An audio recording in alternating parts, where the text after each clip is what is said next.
to pick up a copy of a book and then to come back here to the Rajnigandha front lawns. The book signing area is in the far left corner here. It's a blue and white box, and you can take your books there for them to be signed after each session.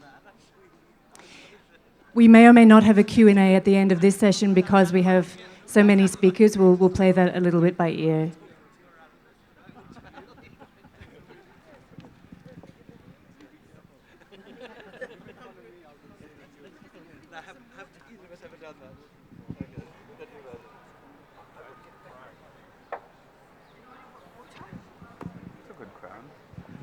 Quick reminder to turn your mobile phones on silent. Please don't take flash photography.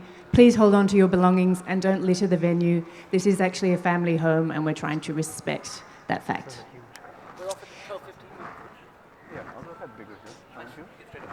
So without further ado, this session is Wanderlust and the Art of Travel Writing, presented by Incredible India.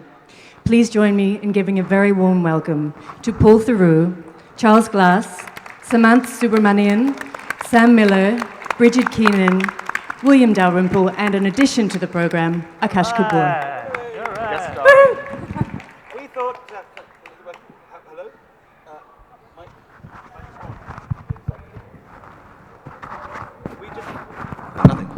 We thought that 6 panelists wasn't enough, so we just do a monster one of 7 by introducing Akash. This is a particular pleasure. We've done this panel every year at Jaipur, and it's always been one of the most popular sessions. But for me, it's a particular pleasure this time, as Paul was one of the very first travel writers I ever read. Great Railway Bazaar was a huge influence on my first book in Xanadu, and I feel very much in the position of cello with the master here. When I was starting off in the 1980s, travel writing had a sudden new burst of popularity, and I think there were 3 people really who brought that. Paul, who had published 4 novels before then, but without ever really hitting bestsellerdom. And suddenly, Great Railway Bazaar came out in the world and sold in all now, X many million. Crores of copies. And the success of that book, publishers work on the basis that they will commission now what's in the bestseller list this week, and so a whole industry was spawned. Some of which, the products of some of which were very remarkable, some of which were much less good, and in a sense it became an overfished pond, and I think has sunk from the literary high grounds that it occupied. But travel writing is almost the most ancient form of writing. It is as old as the epic poem, and it is far, far older than the novel.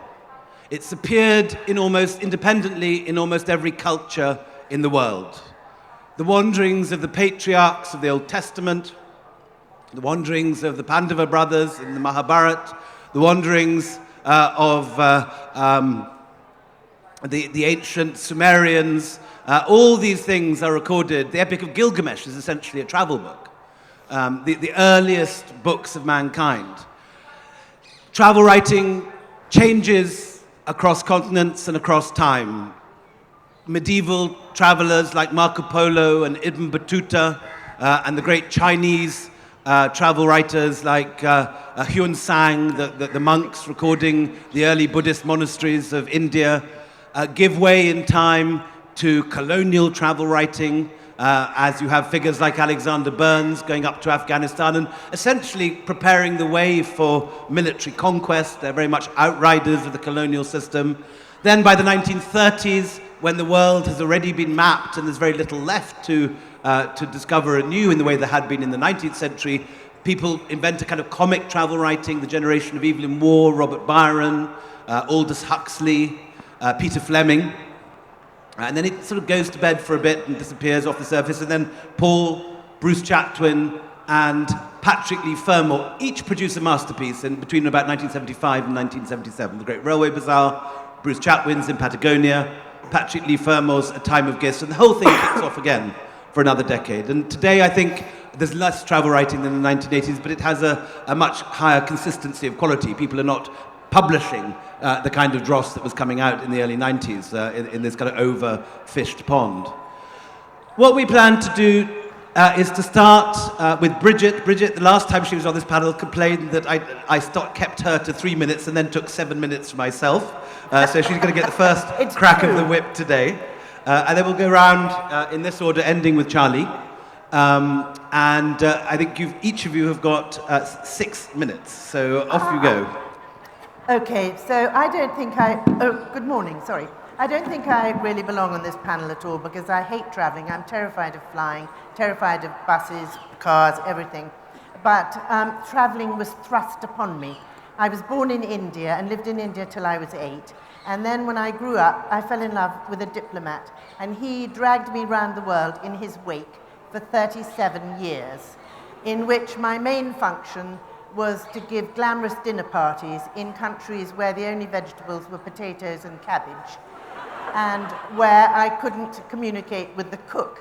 In Kazakhstan, the cook and I, she was Russian, I was Irish, English, we spoke no common language, so I was reduced, if I wanted chicken breast for dinner, I was reduced to going pop, pop, pop, pop, pop, and hanging onto my breast. And if we wanted chicken leg, I had to go pop, pop, pop, tap my leg. Or if we wanted beef, I had to do moo or ba for lamb, and so on. Having said all this, I have also survived a revolution in Ethiopia, army coups in West Africa, an earthquake, and various medical disasters, one of which was cutting my artery. Has this gone off? Cutting my artery, severing my artery by mistake in Ethiopia. And this was because I thought I had a boil on my bottom. And my husband wouldn't look at it for me because he said he wanted to retain some mystery in our marriage. And so I stood on the lavatory seat because there was a mirror above the basin. And I thought by standing on the lavatory seat, I could kind of twist my bottom round and I could see the reflection in the mirror above the basin. But what actually happened is that my feet slipped down the lavatory and I fell. And as I fell, I thrust my arms out and shoved my arm through the window on the bathroom door and cut my artery, which then involved going to hospital. And the only funny thing about it was that we sort of rushed to the hospital in dressing gowns and so on. We were just going to bed. And my husband snatched up my knickers because he thought I might need them later. And then he forgot that they were in his pocket. And at a business meeting about a week later, it was terribly hot. And he put his hand in his pocket to get his hanky, and of course he got my knickers.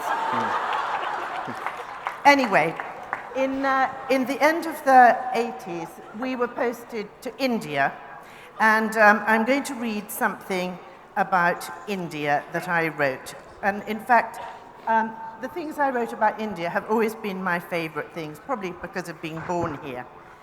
So I hope I'm in time. Oh yes, I'm trembling with fear that I'm going to exceed my time.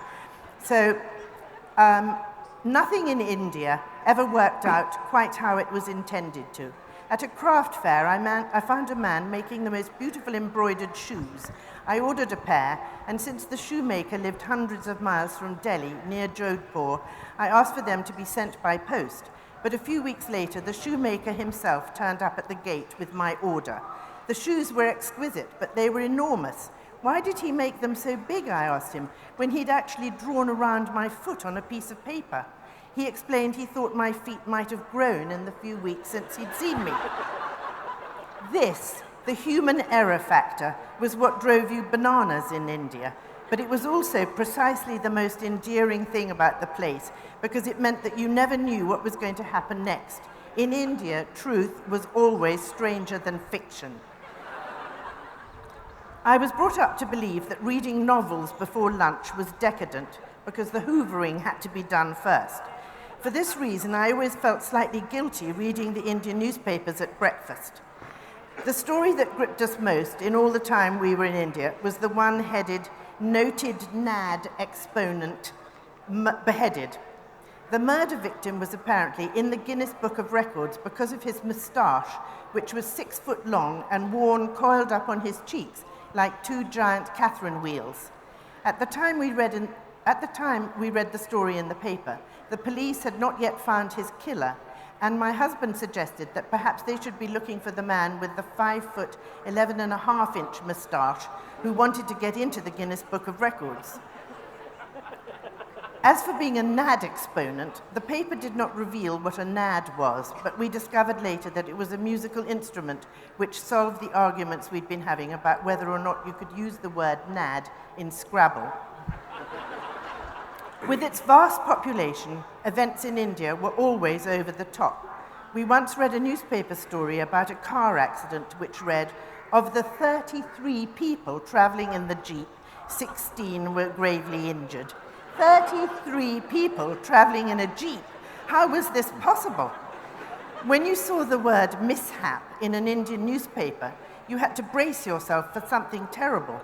A mishap in Britain might mean knocking over a cup of tea at the vicar's party, but in India it meant disaster, as in ferry mishap kills 250. There was also a tendency to describe organisations as bodies, which led to some gruesome headlines. New head for body. Farmers to open body. Once we saw a headline that said body to help medical victims, but as my husband pointed out, medical victims were likely to be bodies themselves. You had to adopt an Indian way of thinking, or you could find yourself on the wrong wavelength, as I did when I saw Pulses Rise in Delhi, and I thought it was a tale of passion and romance, only to find the price of lentils had gone up. Or when I read Outlook Grim for Paddy in Orissa, which was, of course, about the danger facing the rice crop and not a lone Irish traveller. Thank you very much.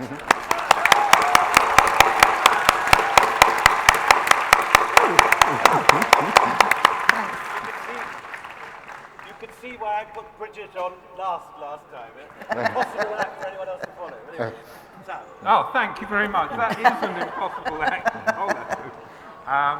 Thank you, and it's wonderful to be back here and see such huge crowds. I'm going to read a little bit, a shorter passage than I'd intended, from my newest book, which is called A Strange Kind of Paradise. It comes at the end of a discussion about Ian Forster's times and writings about India. And he's for me, one of the more sympathetic foreigners who comes here and writes about it, partly because he's able to convey, I think, a sense of India changing rather than of India as a static place. And that's actually something I think that's quite rare among writers. So I'm going to read a little bit about Forster and the place where we all are today. Ian Forster returned to India for a final time after the war in late 1945 to witness some of the dying days of the empire. Once again, he wrote about how fast the country was changing, but also about the depth of the personal connection he felt with India. He referred in a radio broadcast to the love and respect which comes over me when I have been in India or thinking about it, an emotion which may have no objective value. Still, I cling to it because it proceeds from the heart, and this is an age when the heart speaks too seldom and too shyly. He told one friend, "I have this romantic fantasy that I shall never come back to Britain." And to another he declared that I feel like a sponge which has been dropped back into an ocean whose existence it had forgotten. Forster was very famous by then, a well-known BBC broadcaster as well as a writer, and he felt much more comfortable with celebrity and was being fussed over in India, more so in India than in Britain. He was flown to India in grand style by the British Council to be the star turn at an international writers' conference in the city of Jaipur. He shared a platform with Sarojini Naidu, and Forster described her in his diary as the loveliest of toads. He gave a talk on literature between the two world wars and was mobbed by autograph hunters. "If this is fame, I can bear it," he wrote. Literary festivals still happen in Jaipur. There's been one every year since 2007, held each January in a minor palace in the center of the city. The Jaipur Literature Festival is enormously popular and free, and one can get to meet writers just as famous as Forster. It's been billed as a place where cultures meet, mainly those of India and the West, but Pakistani authors have been conspicuous by their presence in recent times, less so this year. The festival seems to attract controversy.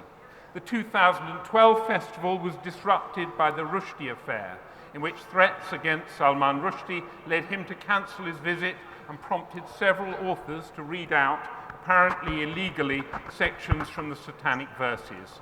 The year before, there had been a dust-up in the media between the Indian journalist Hartosh Singh Bal, who described one of the organisers, the Scottish writer William Dalrymple, as, inter alia, the pompous arbiter of literary merit in India. And argued tendentiously that the festival was a success because of a romantic association that stretches back to the Raj. All this did not go down well, and Dalrymple declared his love of India a la Forster and responded scatologically, describing Bal's piece as racist and as being the literary equivalent of pouring shit through an immigrant's letterbox. The debate generated more heat than light, but still raised complex issues about the legacy of British colonialism and of racism. Reader, listener, I have now attended 2 Jaipur Literature Festivals. This is my third. I went in 2009 at the time of the publication of my first book about my Delhi wanderings. I had not been to a literature festival before, rather priggishly contending that books were meant for reading and that meeting my favourite writers could prove a terrible disappointment. I arrived shyly, with trepidation in fact, carrying a copy of my book with its bright green cover under my arm, as if this is what a new writer did, like a doctor with a shiny new stethoscope or a judge with a freshly dry-cleaned wig. I circled around, peeping into the tents and the Durbar Hall where writers were performing, often theatrically in front of huge audiences. I was due to speak about travel writing as part of a panel with people who were well-known authors, and I couldn't think of much to say about travel writing. Despite years of broadcasting as a journalist, I felt nervous. I had no BBC veil to hide behind. In the end, it was fine. I read out a little bit from my book, and people laughed. And at first I thought they were laughing for some other reason. Maybe someone had fallen over. But actually it turned out they were laughing because they had thought what I had written was funny. Afterwards I went outside and found a quiet place to sit in the shadow of a tree. I was alone again with my funny green book that suddenly didn't seem to belong to me anymore. And then, after 5 minutes, a young Indian boy in school uniform came up to me. "Are you a writer?" he asked. I looked at him with surprise and then a smile. "Yes," I said, "I suppose so," the words catching in my throat. And he thrust his notepad at me and asked for my autograph. I complied, and he called his friends over, more than 20 of them, and I began signing each of their notebooks. I could, of course, have signed myself E.M. Forster or Thomas Babington Macaulay, and they wouldn't have minded or been able to read my scrawl. And then I began to giggle at the absurdity of the situation, and then felt embarrassed that I was letting the boys down by not living up to their expectations of a foreign writer. So I stiffened my upper lip and studiously got down to the serious business of signing autographs. Thank you. Lovely, lovely, Frank. Have the book here on Kindle, so you can choose the section here. This is the different Oh, wonderful. Wow. If you need any help, It's funny, really. Okay. do you know where you want to No, I have to look. I looked out. Thank you.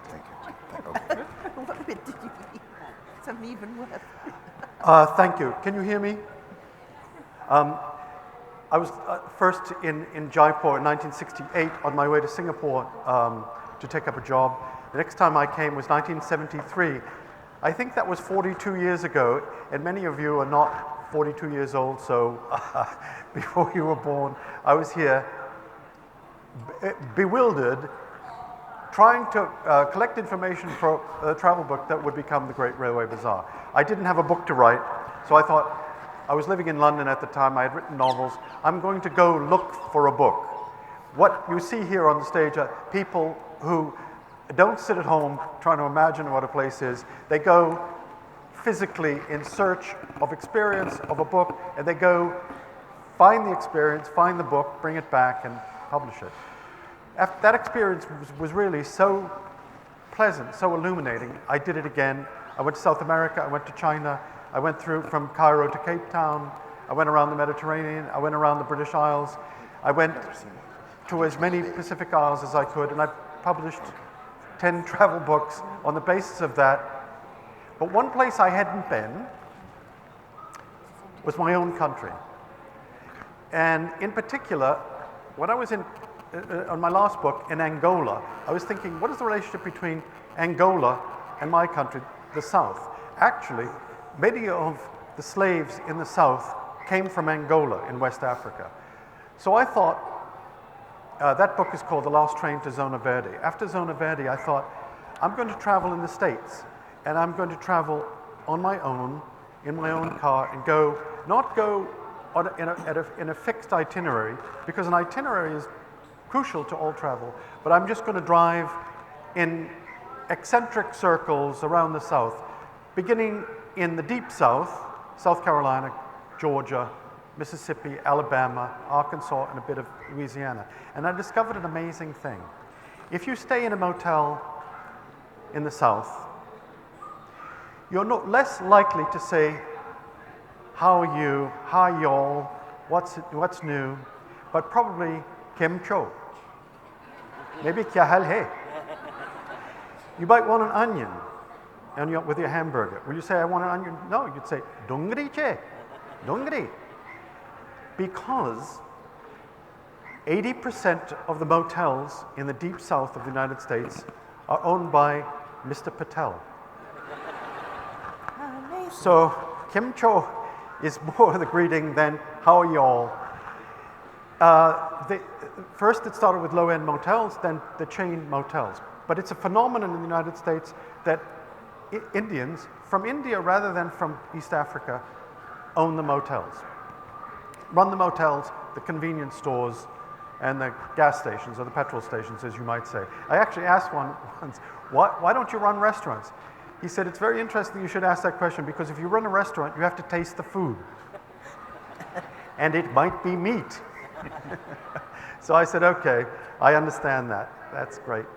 That same man, actually, I said, how do you get along with the locals? And he said, Vasudeva Kutambakam, which, as you know, is from your great Manopadya.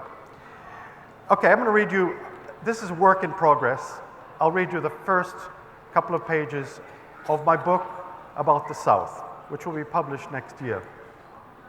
I have to finish it first, but here we are. So, this is how it begins.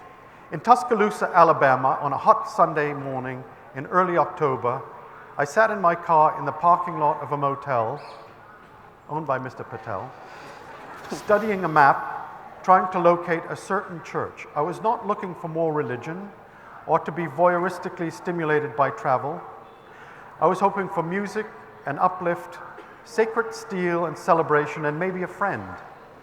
I slapped the back of the map with the back of my hand. I must have seemed befuddled. You lost, baby? I had driven from my home in New England, a 3-day road trip to another world, the warm, green states of the deep South that I had longed to visit, where the past is never dead. So the man famously said, it's not even past. Do you know who said that?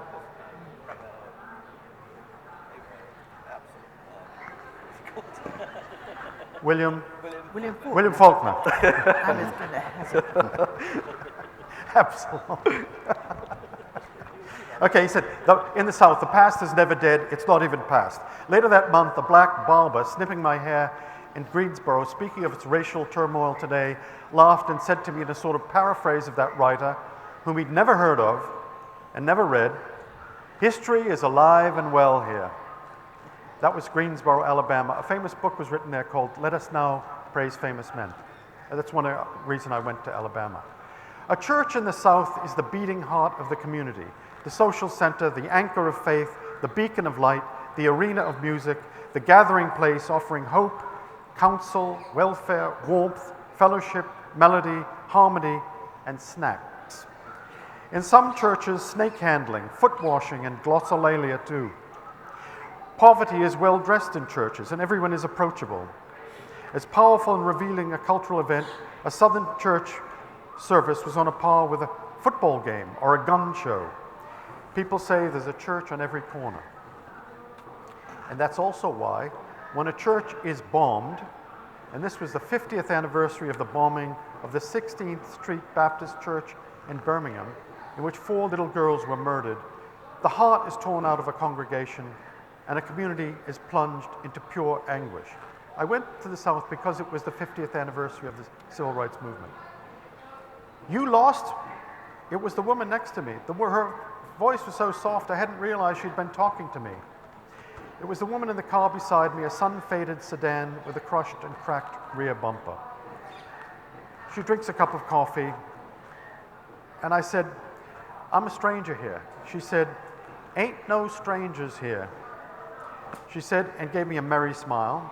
I told her my name. I told her where I wanted to go. The Cornerstone Full Gospel Baptist Church. She was quick to say that it was not her church, but that she knew that one. She said the name of the pastor and began giving me directions. And then she said, "Tell you what." One hand tipping her veil, she stared intently at the rim of her cup, paused to drink the last of her coffee while I waited for another word. She said, "It's easier for me to take you there." And then she said, "I don't have to meet my daughter for another hour. You just follow me." I followed her. We go to the church. She says, as I passed to enter the parking lot, I thanked her. And she gave me a wonderful smile. And just before she drove on, she said, I thanked her. She said, "Be blessed. Be blessed." One's supreme relation, Henry James once remarked about his traveling in America, one's supreme relation was one's relation to one's own country. With this in mind, having seen the rest of the world, I planned to take one long trip to the south. When that trip was over, I wanted to go back. I did so, leisurely in the winter, renewing acquaintances. And that wasn't enough. I returned in the spring, I returned in the summer, and by then I knew that the South had me, sometimes in its comforting embrace, occasionally in its frenzied and unrelenting grip. Thank you.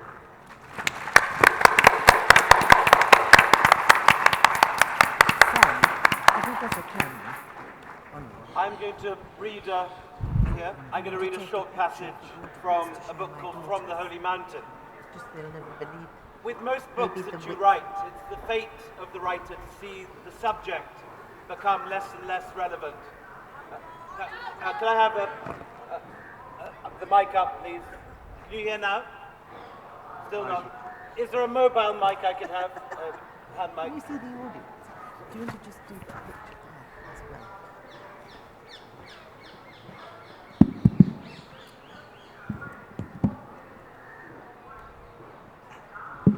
I'm going to read from a book called From the Holy Mountain.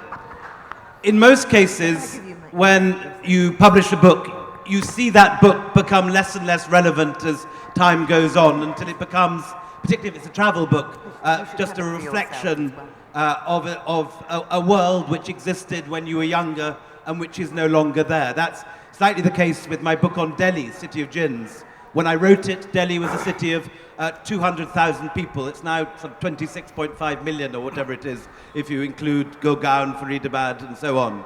But Holy Mountain is the story of the decline, persecution, and exodus of the Middle Eastern Christians, a subject that is now obviously of far greater relevance than it was when the book was written. And all the events this summer in Iraq and Syria, with the rise of ISIS, with the rape, murder, and an expulsion of large numbers of the Christian population of Mosul and Raqqa and eastern Syria, has made this book now a record of a people who are, in many cases, no longer there. The passage I'm going to read to you now, however, is of a world which does still just exist.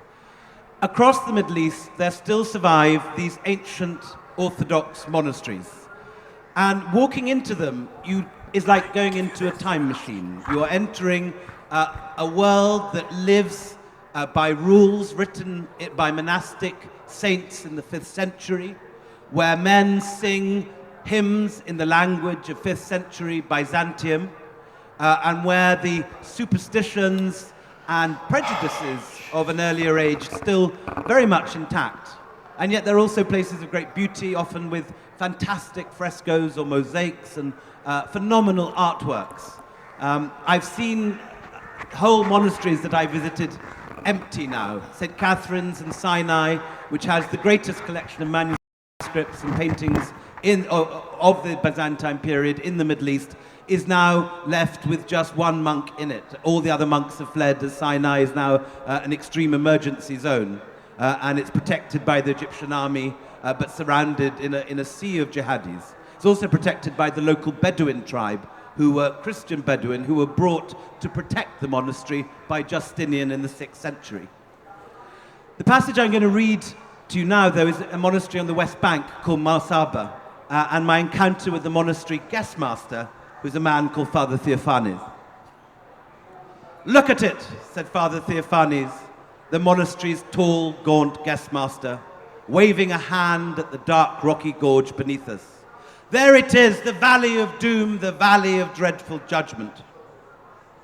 Below us, the monastic buildings of Marsaba fell away in a ripple of chapels, cells, and oratories, each successive layer hanging like a wasp nest from a ledge in the rock face.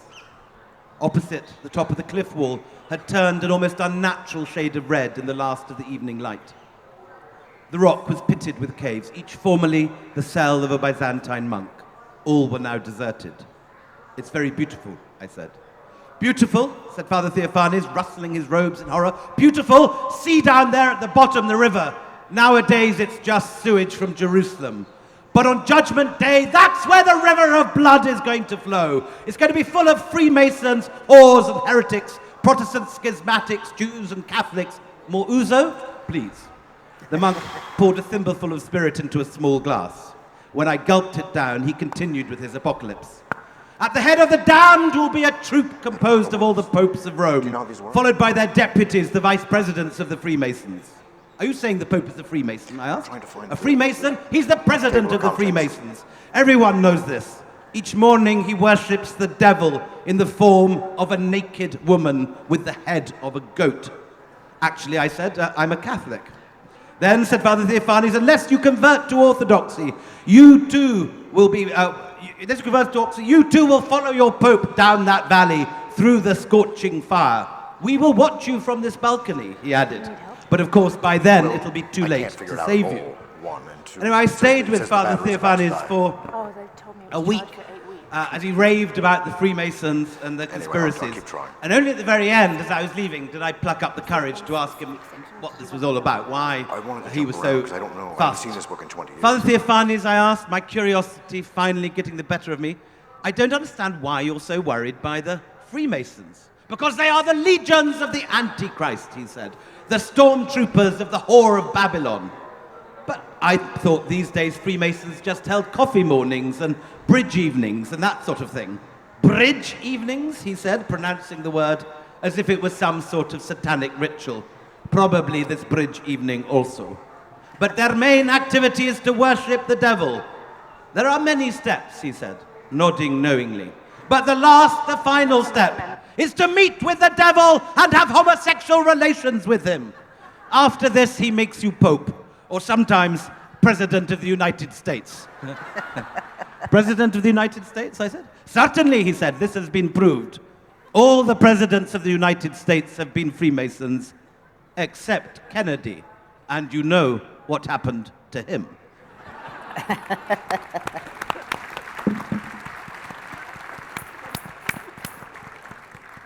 I look at your book, Sam? Oh, you put it away, don't worry. Oh, yeah. So lovely. Okay, you hear me? So this is a passage by a special request from William, who's heard it before many times and keeps asking me to read it. It takes place about 30 minutes from where I live, outside Pondicherry, so I'm not sure it qualifies as travel writing. But anyway, it happens near the start of the book, and it's centered on a a man named Sati, who's one of the main characters in my book. Sati is a zamindar, lives in a village in Tamil Nadu, and his family has basically controlled the area for hundreds of years. He's now faced with a very changing situation as India changes and as the countryside changes, and he's having to confront his family's loss of control over the area. And so this passage takes place on a monsoon afternoon as we go walking in his hundreds of acres of land, and he's reflecting on those changes. Sati's forest land wasn't really a forest at all. It was, in fact, quite barren. Sati said it had once been covered with mango, neem, and palmyra trees. Now all that remained was a thin line of palmyras, their trunks encased in an ancient carapace of spikes, their leaves rustling in the monsoon wind. The forest had been cut down, chopped away one branch at a time by villagers foraging for firewood. It had been reduced to a flat, if wild and beautiful stretch of shrubs and thorn bushes. We lost control of the land, Sati said. Before, no one dared to cut on our property. But when our status went down, I couldn't manage things as well as my father. I couldn't stop the villagers around here from killing our forest. My legs were tired from the walk. I crouched on the ground on the slippery gray clay above a stream. The stream flowed fast. The rains had been heavy. It was a successful monsoon. Quite a downpour, I said to Sati, and he agreed and said it was good for the farmers. But then he shook his head and said it was nothing compared to some of the rains he remembered. He remembered standing on this land in the pouring rain, his face flat in the gusting wind with his father when he was a boy. They had come to inspect a dam. The rains had been ferocious, the strongest Sati had ever seen. The dam was in danger of breaching. The village could have been flooded. Sati's father gathered more than 500 men. He called, and they came, and they worked in the rain, strengthening the dam with bags of sand and logs from cashew trees. They worked for 3 days under the supervision of Sati's father. They saved the village. Sati told me that story, and he told me how proud he had felt of his father. He had so much control, so much charisma, he said. Everybody obeyed him. Sometimes I wish I could imitate him, but I don't have his looks, and I don't have his charisma. I never had the same control that he had over the village. Do you think that the village would have stayed the same if your father was still alive? I asked him. No, I wouldn't say that, Sati said. That's going too far. Even my father couldn't stop modernity. Even he couldn't block what's happening in this country now. Sometimes, to tell you the truth, I think it's good he died. He wouldn't want to see everything that has happened. He told me a story about a meeting that took place in the village near the end of his father's life. The meeting was held outdoors under a banyan tree. His father was late. Everyone stood up when he arrived. Everyone except for one man, a Dalit youth named Raju. Raju had spent some time working in the cities. He had fancy, modern ideas. He was defying the Rediyar. Sati said his father's face turned to stone when he saw Raju sitting. He didn't say anything at the meeting, though, and he didn't say much the rest of the day. He was silent at dinner. Later, when Sati was massaging his father's feet in the bedroom he shared with his parents, his father looked straight at him and said, "I don't know how you will manage. I don't know how you will cope." Sati told his father not to worry. He said times were changing and the family had to change with them. He said he would learn to adjust. They all had to adjust. Now, Sati told me, when he visited places like Bangalore and Chennai, when he saw what was going on in the cities, he wondered if maybe his father was right. "Sometimes I think that maybe I goofed up my life," he said. "Why did I stay a farmer? It's silly to be a farmer these days. We landlords missed the Industrial Revolution, and now we're missing the technology revolution. Sometimes I ask myself why I'm struggling to keep the farm running while so many children are making millions. Maybe my father had a point. We didn't know how to cope." Sati didn't say anything for a while after that. The land, too, was silent. We felt far away from the village, far from the road that was becoming a highway, and farther still from the cities that would be connected by that highway. Dragonflies hovered above the stream. A group of myna birds dug at the ground. A kingfisher exploded in a burst of blue. Sitting there, the stream gurgling below me, the chirp of crickets in the air, and a mongoose pawing nervously at a clump of wild berries, I could just about remember the way my home had felt so many years ago when I was a boy. Sati's forest land felt untouched. I felt alone, far from the crowds and commotion and constant churning of the nation. "I love this land," Sati said. "It's that old feeling, something that hasn't been lost."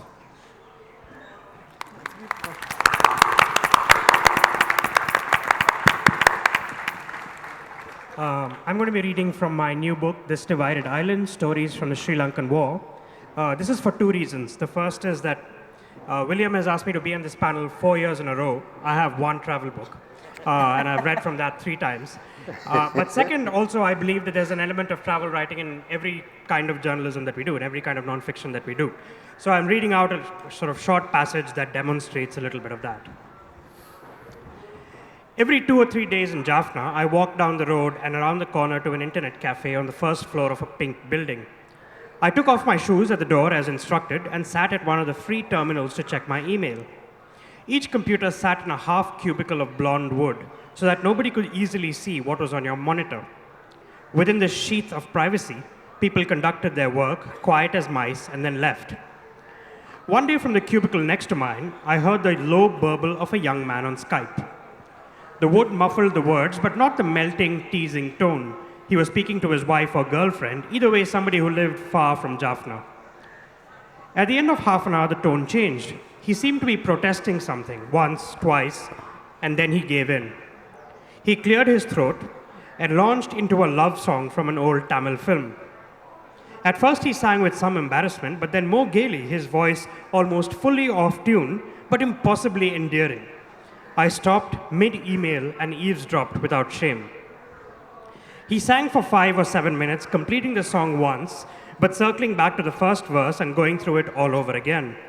Somewhere through the second rendition, he must have signed off from Skype. He pushed his chair back with a scrape, went to the counter to pay, still singing merrily. I peeped out from my cubicle and caught a flash of his purple shirt as the door closed. Recalling how M, this is a friend of mine in Jaffna, had told me about recruiting for the Tamil Tigers in the islands of Jaffna, a friend and I took an auto rickshaw east towards the sea. There are new causeways there now, springing off the mainland and leaping from island to island, all of them built by the army, the tarmac smooth and sparkling. The Navy welcomes you all, read a sign at the first checkpoint. More army bases on the islands, smaller ones certainly, but still watchfully present. The causeways must have been built so that supplies could be ferried to the bases, I thought, and so that the army could do its job of routing out every last tiger. Where are you going? Somebody asked. The temple on Nainativa. That island had been renamed now into the Sinhalese Nagadeepa, but I still use the Tamil name just to see what happened. The soldiers waved us through uncaring. The islands were unlike any other place I had seen in Sri Lanka, flatter even than the Jaffna Peninsula, if that was possible, and the land covered in sand so white that it looked like an alkaline salt flat. The road seemed to run through pulverized bone. We could see few villages, but they must have been there. Somebody needed to tend to the neat copra plantations and the groves of Palmyra, and to pray at the small, perfect temples, their low red and white walls visible from miles away. We stopped once on a curve of road to slip and slide down a gentle hillock of sand towards the pale, hesitant blue of the sea. Surreptitiously, I stuck a finger into the sand and tasted it. The salt burned the cracks in my lips. We go to a temple on the last island and then come back. I'll just read the last part of this chapter. We returned to Kurikaduvan in the ferry and got into our auto rickshaw, a little undone now by the heat. The ride back to Jaffna was silent and weary. The Jaffna day always developed in this manner. First a fresh morning filling the sails of the spirit, and then a rough heat that becalmed you entirely. On the mainland, we stopped as soon as we spotted a restaurant. We wanted not food, really, but something cold to drink. We have beer, the waiter said. Tiger beer and lion beer. All right, we'll have the tiger, I said. 2 or 3 minutes passed. Then the waiter returned and said, I'm sorry, sir.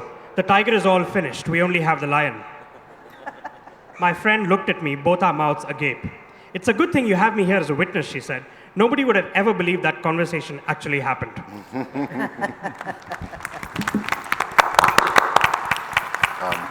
I don't know, is this mic working? Or shall I use the other one? The other one? Okay. I'm going to quote an old American comedian. With this group of travel writers, and listening to their books and to their words, it makes me feel like a pair of brown shoes, and they're all the dinner jacket. So, in any case, when you write a travel book, you need a strong story. You need something terrible to happen. You need things to go wrong. If I wrote a book and said I got on a flight from London, flew to Jaipur. They upgraded me to first class. I stayed in a wonderful hotel, ate delicious food, met charming people, and then flew home. It's not much of a book. If you do what I did, you go to Greater Syria, as I did in 1987, to go from Alexandretta, which is now in Turkey, down to Aqaba, which is now in Jordan. And then your trip is interrupted halfway by kidnappers, and you spend a couple of months in a cell. It gives a bit of texture to the story.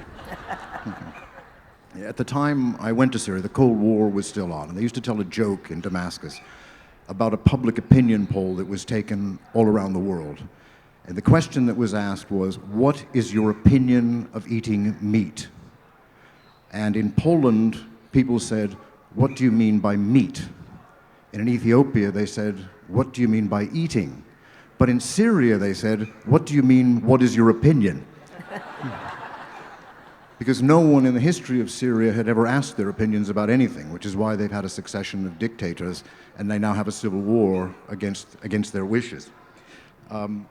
I happen to have a great fondness for Greater Syria, which is an area that is now Syria, Lebanon, Israel, Palestine, and Jordan. It was one contiguous area under the Ottomans until 1918. The one time that the opinions of the people was asked was in 1919, when President Woodrow Wilson sent out a commission called the King-Crane Commission to ask the people what they wanted in the post-Ottoman era. Did they want independence? Did they want to be colonized by the British and the French? Did they want to be unified? Did they want to be divided? They found that over 80% of the people in Greater Syria wanted full independence under King Faisal and a unitary state of Palestine, what became Palestine, Jordan, Syria, and Lebanon. In Iraq, they found that over 80% of the people wanted a division between a Kurdish state and an Arab state. So what did the British and the French do? They gave the Iraqis a unified state under the British mandate, and they divided Syria into 5 under the British and the French. So they took the opinions, but they did exactly the opposite, which has been a consistent trend in Western policy towards the Arab world ever since. I'm just going to read a little bit of this book that I wrote many years ago called Tribes with Flags. And it's not about the kidnapping, it's not anything terrible. It's just driving along a road into Beirut where I had seen over the years various armies occupying that road. First the Palestinians, the Lebanese army, the Syrian army, Iranian militiamen. Over the years, it's just like there were ghosts at this one checkpoint. On the left, as we drove south, were the high earth walls of Beirut Airport, its deserted U.S. Marine bunkers weathered by years of rain. Ahead on the left was an empty beach where the Marines had landed and placed an observation tower and a sign saying, Green Beach. The tower and the sign were gone, replaced by an Iranian flag. On the road beyond, separated by a concrete wall, about waist-high down the middle of the highway, were a few buildings, small shops selling cold drinks, beach shacks with roofs of palm leaves, and miles of open beach where people lay on the sand or swam in the sea. Nearly all the people on these popular beaches were boys or men. A few beach shacks had terraces shaded in palm leaves. We reached a Syrian army checkpoint under a concrete bridge at Khaldi, the same place the Israelis had their checkpoint on the road into Beirut. It controlled Syria's access to the coast highways south and into the Druze Mountains to the east. It was their lifeline to the Bekaa Valley and Syria itself. While the cars queued for inspection, a man whose body and limbs were badly twisted tried to sell their occupants packs of Chiclets gum. I bought some, although I did not chew gum. I remembered once, a few years earlier, how an old man had tried to sell me a flower near the Commodore Hotel in West Beirut. He had 4 or 5 roses, all of them dead, and he begged me to buy one. But I don't want any flowers, I said. He shouted at me, I don't give a shit about flowers, I want to eat. I was so ashamed that I bought his flowers. Chiclets, newspapers, shoe shines, and pencils from poor old men who had no other way of surviving. I buy them all. Khalil Gibran, the Lebanese poet, wrote, remember, my brother, that the coin which you drop into the withered hand stretching towards you is the only golden chain that binds your heart to the loving heart of God. Oh, that's beautiful. That's really, really beautiful reading. We have 10 minutes for questions. I might just kick off by asking Paul a question. Paul, has written a great deal about travel writing. And I think you have a very ambiguous attitude, in a sense, to the whole raft of books that you helped liberate into the world. You've always seen yourself primarily, I think, as a novelist. And you wrote once that travel writing was something you did with your left hand. Talk a little about that. Your attitudes have changed slightly, I think, since, yeah. I have said that I write with both hands, with fiction with my right hand and travel with my left hand. I think the difference is when you write a novel, when anyone writes a novel, I don't know if there are any novelists here, you don't know how the book is going to end. Three people are working on a novel, I think, in this panel, but okay. I won't name them. When you're writing, a novel is a work in which the writer is groping toward a conclusion of which he or she is unaware. You're groping in the dark with a novel. And so you're writing with your right hand, trying to figure it out, trying to unravel, what is this book about? I mean, many novelists may have an idea of how the book ends, but there are discoveries all along the way in a novel, in the writing of fiction. After a year or two, we were talking about Mr. Biswas the other day. Savidya Naipaul worked on that book. He was 28 years old when he was writing it. He worked over 3 years. He knew that it was about a man in Trinidad, but he wasn't quite sure where it was going. He had it in his mind, but the reason it took 3 years was that he was working it out. It's, of course, a very long book. A travel book has a beginning, middle, and end. When you sit down to write a travel book, you know where it ended. There are no surprises. The surprises are in the travel. And all of us have read our pieces. But when we sat down, those notes, presumably, were in our notebook. I use a left hand, figuratively. But I think that the process, I have a confession to make. I have never spent more than 6 months writing a travel book.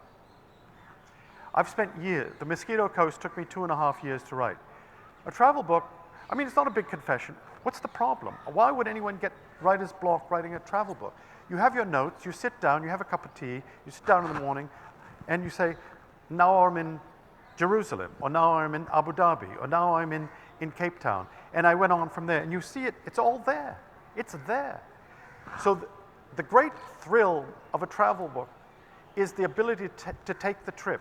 Those are where the discoveries are made. Those are where you meet the people on the road, you take the risks. What Charles said is true. You have a disaster. Most people think, oh, it must have been awful. You say, it was awful, it was great. I have something to write about. A boy actually pointed a gun at me. What a thrill. What a thrill. Someone threatened me. A woman, when I was traveling in the South, a woman said, you're late. She said, I know why you're late. You're late because you're white, and you think you have a privilege. You might be with the Ku Klux Klan. I said, no. We had a long argument about and after someone said, God, that must have been awful. I said, it was great. I have something to write about. So the travel book is a foregone conclusion when you sit down. I don't want to beat this to death, but... Do you find it less satisfying, though? I mean, you are remembered in many parts of the world as a travel writer, and I think your travel books outsell many of your novels. I mean, certainly The Great Road Bazaar presumably is your best-selling book, is it not? If you're talking about sales, yes, because a travel book is accessible. It's something anyone can relate to. The novel isn't for everyone. I mean, people like novels, but a novel is a challenge. To choose a novel, to make your way through a novel, that is a difficult thing. But there was also a time when I started writing, the travel changed in 1970 with the jumbo jet. Two things happened. First, airfares went down. Secondly, large numbers of people arrived in Jaipur, in Delhi, in Nairobi, in Buenos Aires. Large numbers of people got into jumbo jets in 1970. And large numbers of people in those countries said, cheap airfare, I think I'm leaving. And so emigration, mass tourism and emigration were produced with this very big, cheap flight. So, I mean, the nature of travel changed, and as it was changing, it was recorded by the likes of us on stage. And I mean, I think that what each of us has written is a historical document. Although in the case of To the Holy Mountain, that's become, I mean, that's news today. You didn't know what was going to happen. But so sometimes, I think the only requirement in travel, and I think you would all agree with me, is tell the truth. If you tell the truth, Naipaul said something like this once, write the truth. There are people who have theories. Did it happen? Maybe it didn't happen. I made a little bit up. Tell the truth. The truth is prophetic. People will say, oh, that's very awkward writing that. But you write it down. You say, I saw it. I'm writing it down. Later, it will become very important. And that's why I think your book about Christianity in the Middle East is important now. You didn't have an axe to grind. You made discoveries. So in that respect, the travel book is a valuable document. Thank you for that. We have time for maybe one question from the floor. Any burning? This lady here with her hand up. Can we get a microphone to her? Maybe come out to the aisle and we can... My email address, haven't you? Facebook. You've got Facebook. Yeah. I'll get it. I've got no internet connection here at the moment. Oh, no, it doesn't matter. Sometimes. But it's actually, I Just to show my it's a daughter. lovely picture. But the other picture shows the whole. Okay, I have a question for Mr. William. I've read your book, The City of Visions, and I really like it. The way you track down the descendants of the great Mughals, how is your experience with them? So this is this book, City of Jinns, that was published in 1992, at a time when Delhi was a relatively small Punjabi city with a government in it. It was Washington, rather than, in a sense, the New York that it's become today. And what I was doing was trying to find the different, in a sense, the rings of the tree or the rings of an onion, going back through the different periods of Delhi's history, finding the people, in a sense, that represented each period. So I found an old British Theroux who remembered Lachan's Delhi coming up. I found, first of all, I found someone who'd been horribly maimed in the Sikh massacres of 1984. Then a Theroux who remembered the end of the colonial period. Then went back through the Mughal period, the old men in Old Delhi who fly the pigeons, the calligraphers, through to the Sultanate period with Nizamuddin Aulia. But you'd ask about this, I discovered that there was